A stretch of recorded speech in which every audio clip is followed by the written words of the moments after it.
Well, a few little tweaks to the potential snowstorm that we've been watching for the middle of the week. Right now, it looks like the timing would be shifted from Tuesday night to Wednesday to just plain old Tuesday. The timing speeding up a little bit. We'll talk more about that coming up in just a few minutes. In the meantime, we take a look at a very cool picture. This is from world famous meteorologist TJ Del Santo. So even when he's not working, he helps us out by sending in pictures. So TJ, thanks for the very nice picture. You can see this is the moon from earlier with the clouds obscuring some of the moonlight, and a lot of those clouds will be clearing out overnight, allowing a decent amount of sunshine in for tomorrow. Outside we go to the capital city. Temperature is 33 degrees. The winds are out of the southwest at 9 miles an hour. And on live, Pinpoint Doppler 12. No precipitation right now. We're expecting to keep things dry overnight. There could be a stray flurry or two out there in Connecticut, central Massachusetts. That would be about it. You can see where the snow is coming from. These are lake effect snow bands, and most of them dying out before they reach our neck of the woods. And notice a nice break in the clouds starting to take shape, bringing in some of those blue skies tomorrow.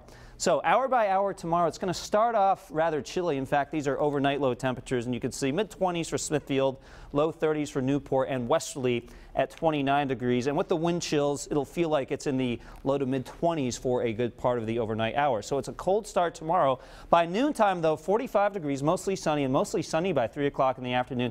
Temperature of 47. It will be breezy tomorrow. We're talking 10 to 15 miles an hour with some gusts of around 20, but that is not as windy as what we saw this weekend, so it's a bit more comfortable underneath that nice sunshine. Westerly 49 degrees. We're 48 in Hope Valley, and Coventry gets up to 48 degrees. For northern Rhode Island, temperatures also in the mid to upper 40s. 46 Foster, Scituate 47 degrees, and Johnston gets up to 48. And for eastern Massachusetts, temperatures also in the upper 40s. A bit more comfortable out here for Monday. 49 New Bedford, Plymouth 48 degrees, and Middletown gets up to 49 degrees. All right, we've been talking about this potential snow, and I want to stress potential because it could still end up being a complete miss. I'm going to start with the least likely scenario. So this is not likely to happen, but basically center of low pressure. If this parks itself just offshore from Nantucket, that would put us in the bullseye of the snow, leading to a significant snowstorm.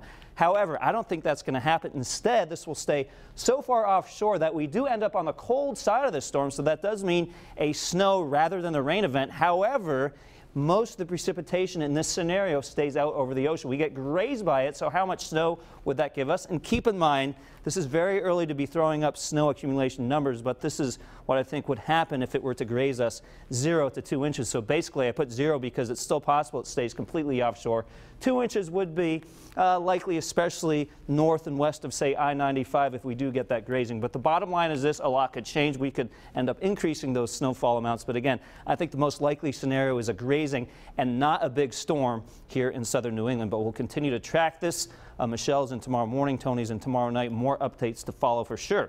In the meantime, your 7-day futurecast shows if we do get this snow, it comes on Tuesday. I think by Wednesday it's just windy and most of the precipitation is gone. Thursday, high temperature of 40. Friday, 38 degrees. And then Saturday into Sunday could see a few showers here and there. We get mild by next Sunday with a high of 48. Of course, WPRI.com, the place to go for your latest weather updates. So all in all, at this point, it does not look like a big storm, but you know how we like to fine tune around here. We'll continue to update you on those changes. All right. Thanks, Pete. Yep. Coming up on Eyewitness News at 10, stolen toys. A Grinch is caught trying to